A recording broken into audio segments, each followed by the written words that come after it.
वडोदरा शहर के दियांश फाउंडेशन ने खुशियों की दिवाली अभियान के तहत लगातार 7वें वर्ष पटाखे और कपड़े वितरित किए। इस पहल का उद्देश्य समाज के जरूरतमंद वर्गों तक खुशियां और प्यार पहुंचाना है।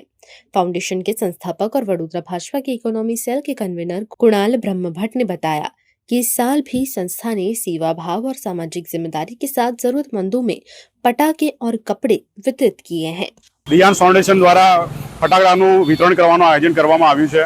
અમારી સંસ્થા છેલ્લા 8 વર્ષથી આ વિતરણનું કાર્ય કરી રહ્યું છે અને એનો ઓબ્જેક્ટિવ મેન એ છે કે જે બાળકો અંડર પ્રિવિલેજ છે, જે ખરેખર દિવાળીની ઉજવણી કરી નથી શકતા, એવા બાળકોને ફટાકડાનું વિતરણ કરીએ છીએ, કપડાનું વિતરણ કરીએ છીએ, જેથી એમના ઘરમાં એક નાનો દીવો પ્રજ્વલિત થાય અને પોઝિટિવિટીનું સંચાર થાય અને આનાથી બાળકોના મોઢા પર સ્માઇલ આવે અને ખુશીઓ આવે।